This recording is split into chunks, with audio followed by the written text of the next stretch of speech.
tips for being on camera if you are a beginner YouTuber over 40.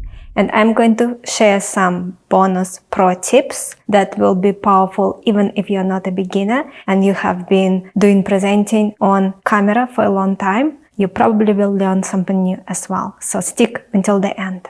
My name is Kristofarova. I am a founder and CEO of multiple online businesses. I have been a full-time entrepreneur for many years. And before that, I used to be a management consultant and a banker. I used to manage a portfolio of over $1 billion when I was a banker. And before that, I used to be a concert pianist. So tip number 1 is filters. You want to avoid filters when you are speaking. And filters are things like like, and all of us are using them. It's just the way we speak as humans. And we hear other people speaking that way, and we mirror that, we copy that subconsciously. However, it's important to remove those filters from the way you speak as much as possible. And in the beginning, it will be very difficult, but if you work on it, I promise you, you can remove a lot of it. You can significantly reduce the amount of filters you are using.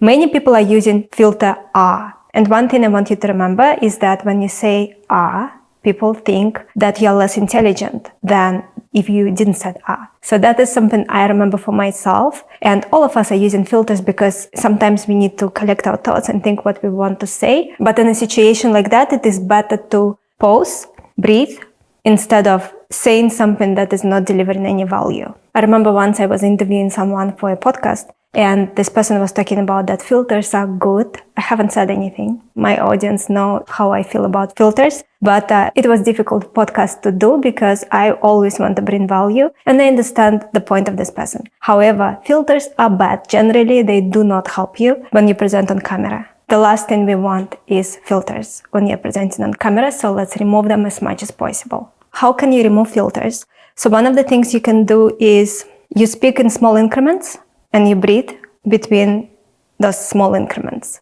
So instead of saying, I think that I want to go to movies today, you don't want to speak like that. You just say, I think I want to go to movies today. That will be much more effective. The next tip is a pro one as well. Not many people are doing this. So what you want to do is you want to make sure that you have a straight spine. So before I present, for example, if I go out on stage, or if I am hosting a podcast, or if I am interviewed for a podcast, what I do is I do this. It's as if I am straightening my spine. Often I can actually feel something cracking in my back when I do this. It's so interesting. And then I just breathe a few times. And we will get to breath later today. And then I'm ready to present. So you want to always have this straight spine look. And you immediately will feel more confident and you will appear better on camera. So important. You will want to do it throughout the day as well, so you can improve your posture overall. Because if you make it a habit for you to have a better posture, then it will be much easier for you to maintain that good posture while you are recording. Next one is a very powerful one, very few people know about, actually almost no one knows, pro tip. You can use it when you're presenting to camera and generally when you need to feel more confident and just more in charge of your life. And all you need to do is this part of your body, you want to lift it up. So go like this and just think about your life and how you feel about yourself and what you can bring to the world. And then go like that. You immediately feel certain about your life. You immediately feel much more in charge of your life. That is what we want. So this little trick will do wonders for you if you remember it and use it. I use it all the time. I teach my clients to use it and they love it. It makes a big difference. It really does work not only for me, it works for other people as well. Please try it. You will be blown away how much it can help you. The next thing that is very powerful is imagine that someone is asking you a question. So let's say you need to record a video on a particular topic and you don't feel comfortable speaking to camera. What you do is you imagine that your friend or you from the past, when you didn't know this information, asked you a question. And you're just answering that question and speaking into a camera. It will make a huge difference in how genuine and relaxed you are and how well you can answer versus if you are thinking that you are speaking to a camera and imagining all the people that will be on the other side of the screen listening to you. Related to this tip is imagine that you are talking to a friend or you're talking to yourself, let's say 5 years ago. So, for example, let's say that you had some issue that you fixed in your life. Go back to that time when you had that issue, but you haven't yet fixed it, and talk to yourself. Explain to yourself as if you had a time machine and you could go and talk to yourself with that same energy, same enthusiasm, and same confidence. Because of course, you will care about what you have to say. So imagine that, or imagine a close friend, see what helps you more. For me, it is talking to myself a few years ago that helps me more because I know exactly what I need to say to myself. And I know that if I do it that way, then I will be able to help many other people who are in a similar situation that I was a few years ago, for example. The next one is energy. The energy that you bring when you are speaking on camera is incredibly important, of course. So you want to get yourself in the right state of mind. So some of the things that we already discussed, straight spine, breathing, and then lifting your chest up and getting yourself in the right state. If you are struggling to figure out what is the right state for you, think about the time when you are laughing and you are happy and you are experiencing joy, you enjoying life. Try to bring that kind of energy when you are recording. And of course, it also depends on the type of channel that you are building. If it is a very serious channel, maybe you need to be a little bit more reserved. So for example, I have a channel, Firms Consulting. There, I will need to be a little bit more reserved because it's a very professional channel, because the audience for that channel are mainly leaders within large organizations or people who want to be leaders within large organizations. And so you would behave somewhat similarly to how you would behave in an office environment, wearing a more professional clothes and speaking in a more professional way and so on. But the bottom line is your energy is very important and you want to get yourself in the right state and you want to try to record when you are not too tired. It's not always possible. For example, right now I'm recording. This is the end of the day. I was up from 6 o'clock. I'm exhausted and I still have a lot of work to do and I have done a lot of work already and it is already getting dark. So I needed to record this video before the sun goes down. Sometimes we have to do what we have to do. But when you can, try to record when you have a lot of energy, when you're energized and have a lot of resources. Because recording a video does take energy out of you. And also for the other person to fully benefit from what you have to say, that energy helps. If you're in the right state, in your kind of peak performance state, it helps the person on the other end to fully absorb what you're saying because they can pay attention more, they can connect to you more. The next one is crucially important, bullet points. Preparing bullet points versus writing down the entire script or not planning at all. I have done all of this. I have tried all of this. I have tried full scripts. And sometimes I do that when the topic is very technical and I need to make sure that I don't miss certain things that I have to remember to mention. And sometimes I do record without any preparation as well. However, it's better to have an outline. So I have a very simple outline here.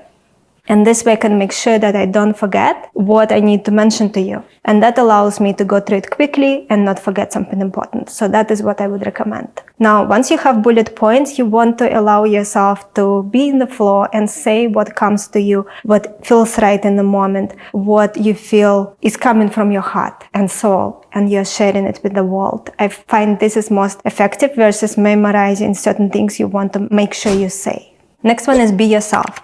Speak in a normal way. Articulate a little bit more than usual if you are not very good at articulation, but don't go into a presenter mode. You probably met some speakers who always in a speaker mode and you don't feel that you're connecting to them human to human because it feels like they are on stage and they're talking to you from stage and there's no connection between you and them. As if when they speak to you, they're speaking to a crowd and they're really projecting their voice and it feels unpleasant and awkward. So you don't want to go into this over-presenting style. You want to be yourself. You want to have good energy. You need to bring energy. However, you also want not to go into this style of a presenter on stage because that is not what YouTube is about. It is about real humans connecting with other real humans and us helping each other and us bringing certain skill sets that we have and showcasing those skills and then being able to build a community where we can help people with the skills that we have and where there is an alignment with our values, or at least some of what we do and all of those things. So YouTube is about real people, connecting with real people. The next one is outcare your competitors. You want to care. You want to be the one who really cares because that will set you apart. And I know it's very easy to think, you know what, no one cares. Why should I care? But you know what? If no one cared, we probably would not be alive, right? Someone cared. Someone cared enough to get us, at least when we were tiny, to give us food and shelter and whatever we needed to survive. So someone cares. And then when you were growing up, when you were an adult, from time to time, someone helped you in some way. Even on YouTube, so many people recording these videos and sharing their expertise, and many of them not getting paid at all for their work. Maybe their channel is not monetized yet. Maybe they are not sure yet what services and products they can offer. So someone cares. And we need to be the change we want to see in the world. So let's be that change. We need to care. People value people who care. If it comes from your heart, if you really want to help people, people will notice. They will feel it. They will feel it on the other side of that screen. They will feel it. Next one is be kind to yourself. It's very easy to criticize yourself. No video is perfect. We make so many mistakes. I have done videos now for a few years and I'm still making a lot of mistakes. I have tremendous knowledge, for example, in how to be a professional speaker, and I still allow myself sometimes to not speak in a way I know the right way to speak. We all make mistakes. We can criticize ourselves, but I think we need to have compassion and be kind. The fact that we are showing up, we are willing to show up, we are willing to do what other people are not willing to do. We care, we want to do good things for the world. We have things we can be proud of, and we need to remind ourselves. We need to be as kind to ourselves as we would be to a friend, as we would be to a child. So many of us love our children a lot more than we love ourselves. We need to stop it and be kind. The next one is breathe deeply. So it's connected to what we spoke about today. I put it closer to the end because I wanted to make sure you don't forget about breathing. It is actually incredibly important, and I wanted to make sure that I mention it again. So when you're presenting, what you want to make sure is your back is straight, as we discussed, and you're breathing in a way that your chest is not moving, but your stomach is moving. When you breathe in and you breathe out, it goes back in. And that is what will allow you to have a much more powerful voice when you speak. Rich, powerful voice. And that is what we want. And the last but not least, you want to remember why you are speaking on camera. Why? What is the reason? What is the purpose of all of this? What is the purpose of your channel? What is the goal of your channel? Why do you feel you need to do this? Always remind yourself that why will give you energy to go through all the challenges that comes with starting to build your YouTube channel. And going through those ups and downs, and also initial time when you're building out your channel and you're not getting a lot of views. That is completely normal. We all go through this. And that why, coming back to that why, what drives you, why you're doing this, is what will give you the strength to carry on. Let me know in comments what is the most difficult thing for you when it comes to coming on camera. What is it that you're concerned about the most? Because I want to make sure that I covered key things, and if there is something that will come up that I didn't cover, then I can do a follow-up video and actually cover that point. Let me know in comments, I would love to know, and then I may do a follow-up video addressing specific additional concerns that you may have in terms of coming on camera and starting recording yourself. And I want to leave you with another video that is going to be very helpful for you. An important part of being a good presenter on camera is to have certain level of confidence and that strength within you. And I recorded a separate video on that because it's a separate topic. You should be able to see it somewhere on the screen, and I'm looking forward to see you in the next video.